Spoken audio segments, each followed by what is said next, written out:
ಇವತ್ತು ಮಕ್ಕಳ ಯೋಗಾಭ್ಯಾಸದಲ್ಲಿ ನಾವು ಸಣ್ಣ ಜಾಗದಲ್ಲಿ ಕೂತು ಅಭ್ಯಾಸವನ್ನ ಮಾಡ್ತಾ ಇದ್ದೀವಿ. ಸ್ಥಳಾವಕಾಶ ಇಲ್ಲ, ನಮಗೆ ಎಲ್ಲೋ ಪ್ರಯಾಣ ಮಾಡ್ತಿದ್ದೀವಿ, ರೈಲಲ್ಲಿ ಹೋಗ್ತಿದ್ದೀವಿ ಅಥವಾ ಎಲ್ಲೋ ಕಾರಲ್ಲಿ ಕೂತಿದ್ದೀವಿ ಅಂದಾಗಲೂ ಕೂಡ ಸಣ್ಣದಾಗಿ ನಾವು ಬೆಡ್ ಯೋಗ ಮಾಡುವಾಗ ಅದಕ್ಕೆ ಪ್ರಿಪರೇಟರಿ ಆಗಿ ಪೂರ್ವ ತಯಾರಿಯಾಗಿ ಹೇಗೆ ಲೂಸನಿಂಗ್ ಅನ್ನ ಕೂತ ಸ್ಥಿತಿಯಲ್ಲಿ ಮಾಡಬಹುದು ಅನ್ನೋದನ್ನ ಇವತ್ತು ನಾವು ನೋಡ್ತಾ ಹೋಗ್ತೀವಿ.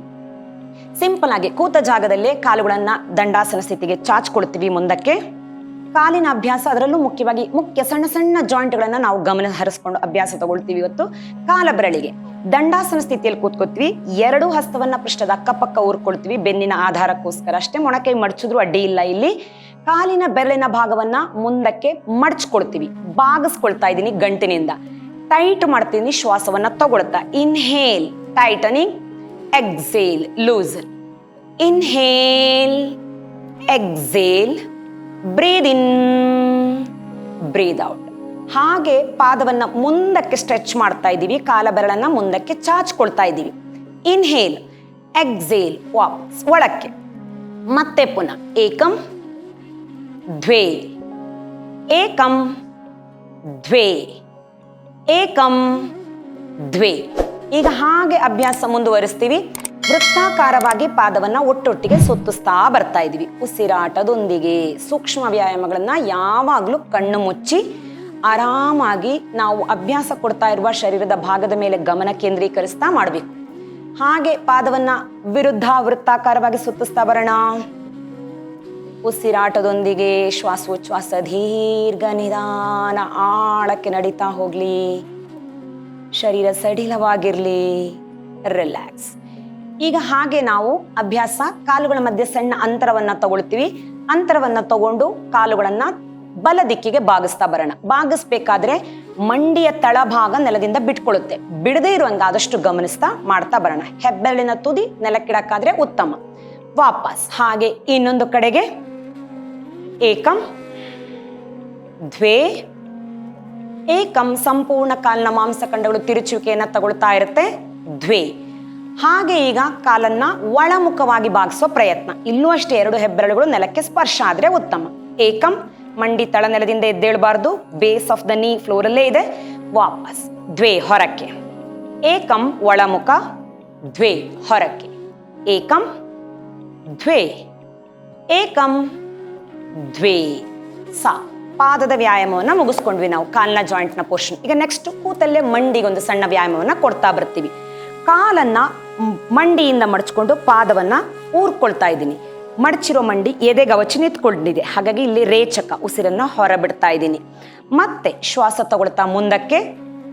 ಏಕಂ ದ್ವೇ, ಏಕಂ ದ್ವೇ. ಅದೇ ರೀತಿ ಇನ್ನೊಂದು ಕಾಲಿಗೆ ಎಕ್ಸೇಲ್, ಬ್ರೀದ್ ಔಟ್ ಮಾಡಿದೀವಿ. ಬ್ರೀದ್ in, breathe out, breathe in, breathe out, ಬ್ರೀದ್ ಇನ್. ಈಗ ಅದರಲ್ಲೇ ಇನ್ನೂ ಸ್ವಲ್ಪ ಬ್ಯಾಲೆನ್ಸಿಂಗ್ ಬರೋದಕ್ಕೋಸ್ಕರ ನಾವು ನಿಧಾನಕ್ಕೆ ಪಾದವನ್ನ ಮಡಚಿರುವ ಕಾಲಿನ ಪಾದದ ಭಾಗ ನೆಲದಿಂದ ಮೇಲಕ್ಕೆ ಎತ್ಕೊಂಡಿದೀವಿ. ವಾಪಸ್ ಈಗ ಕಾಲನ್ನ ಮುಂದಕ್ಕೆ ಚಾಚಿ ಮಂಡಿ ನೇರ. ಏಕಂ ರೇಚಕ, ದ್ವೇ, ಏಕಂ ದ್ವೇ. ಹಾಗೆ ಇನ್ನೊಂದು ಕಾಲಿಗೆ ಏಕಂ ದ್ವೇ. ಅಭ್ಯಾಸ ಜೊತೆಗೆ ಕಾಲ ಬೆರಳುಗಳನ್ನ ಚಾಚಿದ್ರೆ ಇನ್ನೊಂದಷ್ಟು ಲಾಭಗಳು ಜೊತೆಯಾಗಿ ಸಿಗ್ತಾ ಹೋಗುತ್ತೆ, ಪರಿಣಾಮ ಹೆಚ್ಚು.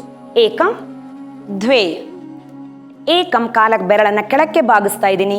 ದ್ವೇ, ಹಿಮ್ಮಡಿಯನ್ನು ಹೊರಕ್ಕೆ ಚಾಚ್ತಾ ಇದ್ದೀನಿ. ಏಕಂ ದ್ವೇ. ಈ ರೀತಿಯಲ್ಲಿ ಮಾಡೋದ್ರಿಂದ ವೇನ್ಸ್ಗಳು ಚೆನ್ನಾಗಿ ಎಳೆತವನ್ನ ತಗೊಳುತ್ತೆ. ಇದೇ ರೀತಿಯಲ್ಲಿ ಈಗ ನಮ್ಗೆ ಅನುಕೂಲ ಇದ್ರೆ ಎರಡೂ ಕಾಲನ್ನ ಮಾಡೋಣ. ಸ್ಥಳಾವಕಾಶ ಇದ್ರೆ ಎರಡೂ ಕಾಲನ್ನ ಮಂಡಿಯಿಂದ ಮಡಚಿ ಬಿಡಿಸ್ತಾ ಇದ್ದೀವಿ, ನೆಲದಲ್ಲೇ ಇಟ್ಕೊಂಡು. ಏಕಂ ದ್ವೇ, ಏಕಂ ದ್ವೇ. ಪೃಷ್ಠಕ್ಕೆ ಚಲನೆ ಕೂಡ ಸಿಗ್ತಾ ಇದೆ. ಈಗ ಅದರಲ್ಲೇನೆ ಪಾದ ನೆಲದಿಂದ ಮೇಲಕ್ಕೆತ್ತಿ. ಏಕಂ ದ್ವೇ, ಏಕಂ ದ್ವೇ, ಏಕಂ ದ್ವೇ. ಸಾ. ನಿಧಾನಕ್ಕೆ ಕಾಲನ್ನ ಮಡಚ್ಕೊಳ್ತಾ ಇದ್ದೀನಿ, ಕ್ರಾಸ್ ಲೆಗ್ ಅಥವಾ ಸುಖಾಸನ ಸ್ಥಿತಿಯಲ್ಲಿ ಕೂತ್ಕೊಂಡಿದ್ದೀನಿ. ಹಾಗೆ ಅಲ್ಲಿಂದ ನೇರಕ್ಕೆ ವಾಪಸ್ ಮಡಚುವಿಕೆ, ನೇರ. ಏಕಂ ದ್ವೇ, ಏಕಂ. ಪೃಷ್ಠಕ್ಕೆ ಚಲನೆ ಸಿಗ್ತಾ ಹೋಗ್ತಾ ಇದೆ.